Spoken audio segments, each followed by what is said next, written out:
Imagine um palácio tão grande que poderia abrigar 1000 mulheres. Agora imagine que cada uma delas não estava ali apenas por beleza ou desejo, mas por poder, por estratégia, por domínio. O harém de Salomão não era um lugar comum. Era um universo paralelo. Um império secreto de sedução, diplomacia e intrigas, onde cada mulher era uma peça de um jogo milenar, e cada noite podia decidir o destino de um reino. Dentro dos muros do palácio, o harém funcionava como uma cidade oculta. Eram 1000 mulheres, 700 esposas de sangue real, 300 concubinas escolhidas por sua beleza, inteligência ou influência. Cada uma tinha seu próprio aposento, criadas pessoais, jardins internos, rotinas exclusivas. As esposas mais importantes ocupavam os andares superiores, com vista para os pátios perfumados. As demais viviam em corredores ornamentados, ainda luxuosos, mas com menos privilégios. Os corredores eram adornados com tapeçarias de diversas regiões. Perfumes exóticos se misturavam no ar, e o som de risos e melodias ecoava como um sussurro constante.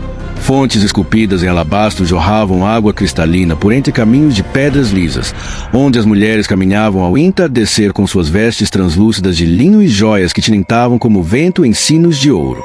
Os aposentos eram personalizados segundo a cultura de origem de cada esposa. As egípcias viviam cercadas por esculturas de deuses do Nilo. As sidonias, por tapeçarias roxas e tambores ritualísticos. As moabitas decoravam seus espaços com videiras, romanzeiras e cânticos de terra e fogo.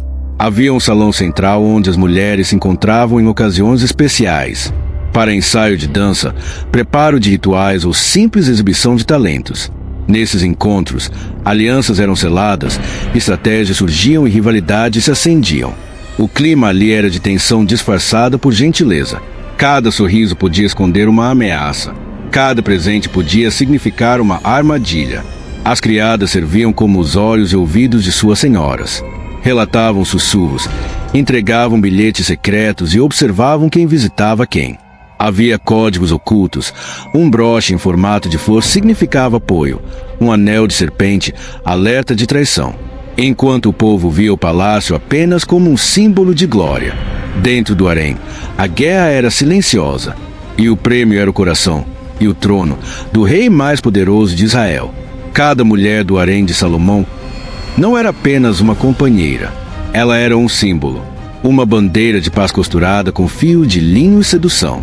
Salomão não casava por amor, casava por estratégia. A filha do faraó do Egito foi uma das primeiras. Seu casamento selou uma das alianças políticas mais grandiosas da época. Com ela, veio um exército silencioso de servas, músicos, dançarinas, escribas, sacerdotes egípcios. Um palácio inteiro foi construído especialmente para abrigar sua cultura. Hieróglifos esculpidos nas colunas, incenso de papiro e alabastro, estátuas de Ísis escondidas atrás das cortinas douradas. As princesas de Sidom e Tiro trouxeram o mistério do mar e da púrpura real. Chegaram com baús de marfim, colares de corais e um conhecimento ancestral sobre perfumes, venenos e alianças. As moabitas trouxeram consigo o fogo de seus deuses e a arte de cantar até que o coração se rendesse. Seus casamentos selavam fronteiras, cessavam conflitos e garantiam tributos aos cofres de Israel. Mas junto com a paz, entravam também os costumes. E os deuses. Salomão permitia que suas esposas mantivessem seus rituais. Não por fé, mas por conveniência. Por isso, nas câmaras internas, escondidas dos olhos do povo, altares secretos eram erguidos. Ali, incensos queimavam em nome de Astarte, Camus, Moloque e Baal. Enquanto o templo do Senhor brilhava com ouro puro, outros templos, ocultos, cresciam como sombras entre os jardins do palácio. Era o preço da política. Trazer a paz, mas permitir que a fé se diluísse. O harém se tornava, então, o centro mais poderoso de diplomacia da época. Cada esposa tinha sua origem, seu idioma, seus interesses. E ao lado de Salomão, influenciava decisões, moldava tratados e sussurrava conselhos que mudavam o destino de nações inteiras. Havia reuniões silenciosas entre esposas de reinos aliados, conversas sobre tributos, sobre guerras iminentes, sobre herdeiros com direito ao trono. Nesses encontros, selavam-se acordos que nem os generais conheciam. E muitas vezes, o rei apenas confirmava o que já havia sido decidido entre as almofadas perfumadas e as taças de vinho do harém. A sedução era apenas a fachada. O verdadeiro poder estava no controle. E essas mulheres sabiam disso.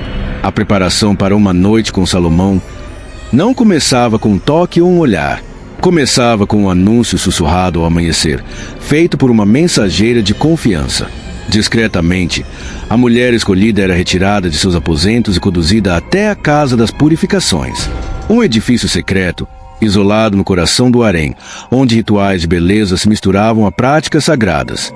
Ali, o dia inteiro era dedicado a um único propósito: encantar o rei. 7 banhos em piscinas de mármore, cada uma com uma essência sagrada. Mirra para atrair o espírito de submissão e doçura. Aloés para purificar o corpo e afastar os maus espíritos. Cássia, canela, nardo e outras resinas que exalavam perfumes quase hipnóticos. O corpo era ungido com óleos quentes. A pele, esfoliada com pó de pérola e mel silvestre. Os cabelos eram lavados com leite de cabra e penteados com pentes de marfim incrustados de pedras preciosas. As roupas escolhidas eram mais que vestes, eram parte do feitiço. Tecidos quase invisíveis, tingidos com cores raras extraídas de conchas, raízes e minerais. E cada cor tinha um propósito: vermelho para a paixão, azul para a confiança, verde para a fertilidade. Joias eram selecionadas com igual cuidado. Brincos em forma de luas crescentes, colares com pedras lunares, pulseiras com inscrições em línguas esquecidas. Nada era aleatório. Cada símbolo representava um desejo: conquista, domínio, fecundidade, proteção. Enquanto o corpo era preparado, a mente também era moldada. Anciãs experientes ensinavam palavras, gestos, posturas, segredos antigos passados de geração em geração entre as mulheres do harém. Como olhar sem parecer vulgar, como tocar sem invadir, como despertar o coração de um rei sem dizer uma palavra. Ao cair da noite, o quarto real era um templo de sedução.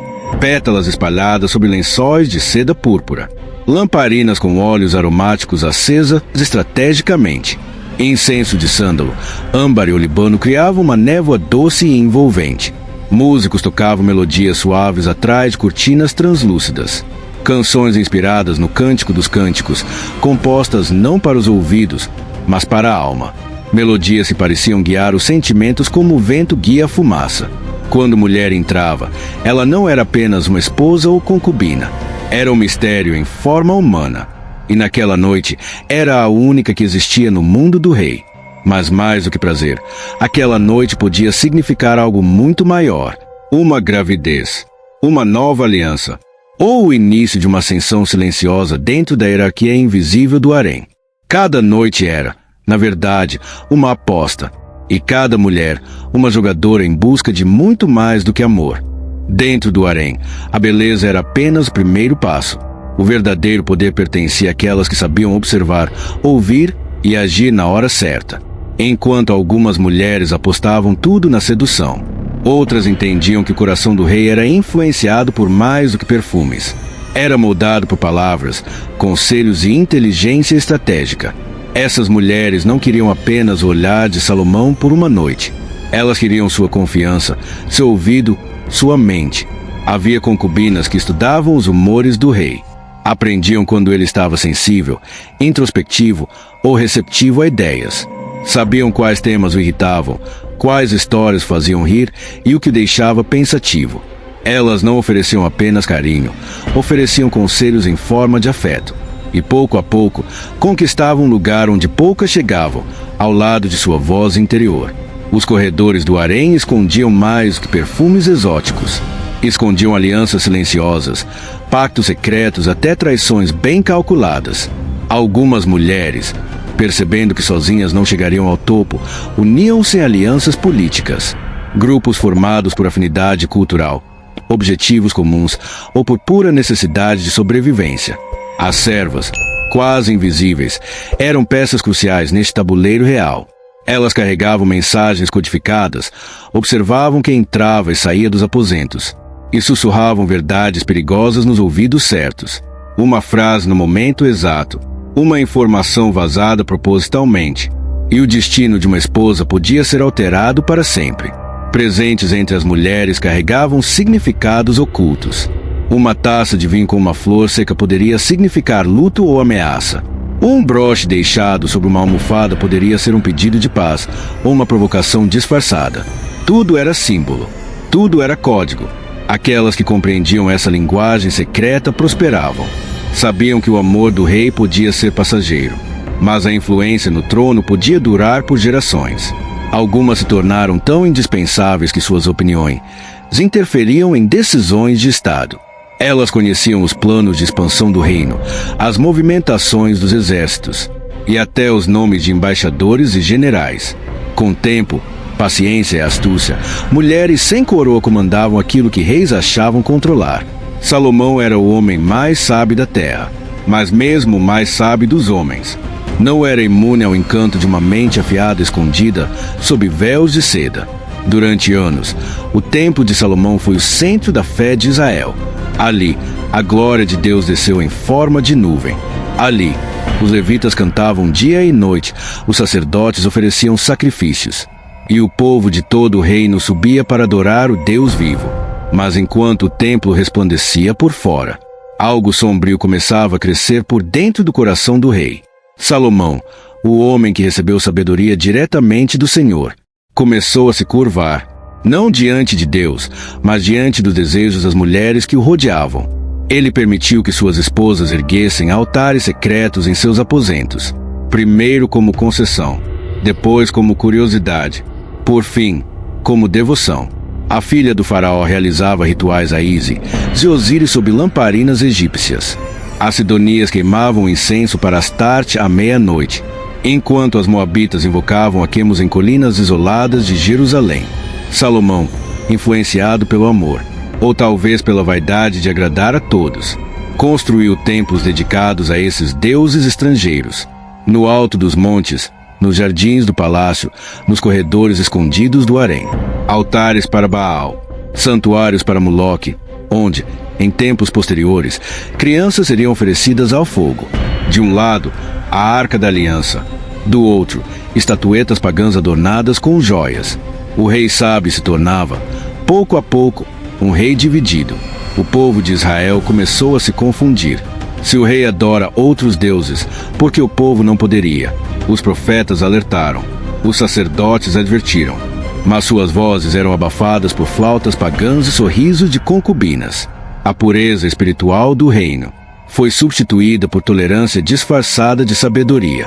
E o Deus que havia se manifestado com o fogo agora silenciava diante de um coração que já não era inteiro. A queda não foi repentina. Foi lenta e começou não com uma guerra, mas com concessões feitas no quarto. No fim, o homem que construiu o maior templo da história também abriu as portas para os deuses que destruiriam seu legado. Salomão teve tudo o que um homem poderia desejar: poder, riqueza, fama, sabedoria, e 1000 mulheres dispostas a conquistá-lo todas as noites. Construiu o templo mais glorioso que o mundo já viu. Comandou reis, dominou territórios, escreveu provérbios eternos. E ainda assim, perdeu-se dentro de si. Porque o maior inimigo de um homem poderoso não é o exército que o cerca, é a voz silenciosa que habita o coração e que sussurra: você pode ter tudo, mesmo sem Deus. No fim da vida, Salomão reconheceu seu erro. Eclesiastes não é um livro sobre sabedoria teórica. É um grito de arrependimento de quem viu a vaidade consumir o próprio espírito. Ele descobriu, tarde demais, que tudo é vaidade, quando se vive distante da presença de Deus. Que essa história não seja apenas uma curiosidade bíblica para você, mas um espelho, um alerta, uma escolha. Você pode ser inteligente, bonito, influente, mas se não guardar o coração, tudo se perderá. Salomão edificou o maior templo da terra, mas esqueceu de proteger o templo mais sagrado, o coração. Se essa mensagem tocou você, declare nos comentários: Senhor, guarda o meu coração. E não se esqueça, inscreva-se no canal para mais conteúdos como este. Compartilhe este vídeo com alguém que precisa ouvir essa verdade, porque uma palavra pode salvar um coração e mudar um destino.